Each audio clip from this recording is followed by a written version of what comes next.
दिवसाला पाणी देतात, यांची मेहनत काय, एकंदरीत एवढा फुटवा कसं काय आला त्यांच्या ऊसाला, हे त्यांचं तंत्रज्ञान तुम्हाला सांगणार आहेत.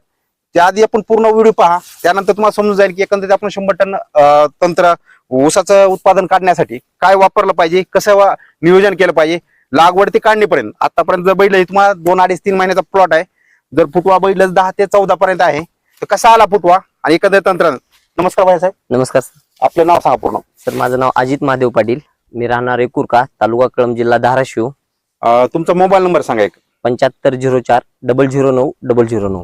बरं, आपलं सुधारित तंत्रज्ञान या युट्यूब चॅनल मध्ये आपलं धन्यवाद आणि स्वागत. Thank you sir, thank you. बरं, मला एकंदरीत सांगा, हे तुम्ही ऊस लागवड केली, आता एकंदरीत सुरुवातीपासून याला काय काय तुम्ही वापर केला, कसं वापर केला? सर हे आपलं ऊसाचं क्षेत्र जे आहे पूर्ण 4 एकरचं क्षेत्र आहे. इथं ह्या शेतामध्ये आपल्या एकोत्रा शिवारामध्ये जमीन आहे, त्याचं 4 एकरचं क्षेत्र आहे. सर याला आपण 9 ऑक्टोबरची लागवड आहे आपली. 9 ऑक्टोबरची लागवड आहे. तर याला म्हणजे खर्च काहीच नाही सर. याच्या आतापर्यंत आपल्याला 4 फवारण्या आणि एकच वेळेस, तो पण युरिया सुपर पोटॅशचा एकच डोस झालेला आहे त्या ऊसाला. आणि पाण्याचं नियोजन आहे ते पाणी आम्ही 8 दिवसातून एकदा पाणी देतोच साहेब.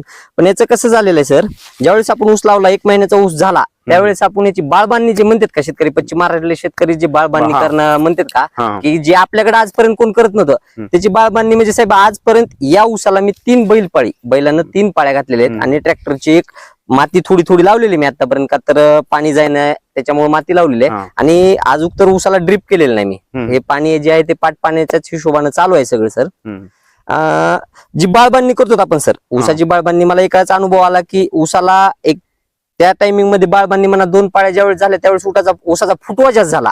आणि फुटवा जास्त होता असताना की आपण जास्त ऊसाची फवारणी घेत नव्हतो, पण आपण काहीतरी आधुनिक तंत्रज्ञान म्हणून मी स्वतः पहिल्यांदा यावेळेस फवारणी घेतली पहिल्यांदा. तर 1-2 फवारणीमध्ये मला ऊसाच्या फुटव्याची संख्या जास्त वाढली. आणि त्याच्यामुळे आज सरासरी सर साधारण एक असं कडच्या साईडला तर 13-14 फुटवे सर ऊसाला. आणि सगळ्यात महत्वाचा हा 86-032 सर ऊस आहे. 86-032 ऊस आहे. त्याच्यामुळं ह्याला फुटवा तर कमी असतो, पण याला पहिल्यांदा म्हणजे मी तर शेती करायला 4-5 वर्ष झालं, पण पहिल्यांदा एवढा फुटवा झालाय. मध्ये तर सर 15, 16, 17, 18 पर्यंत फुटवे आहेत.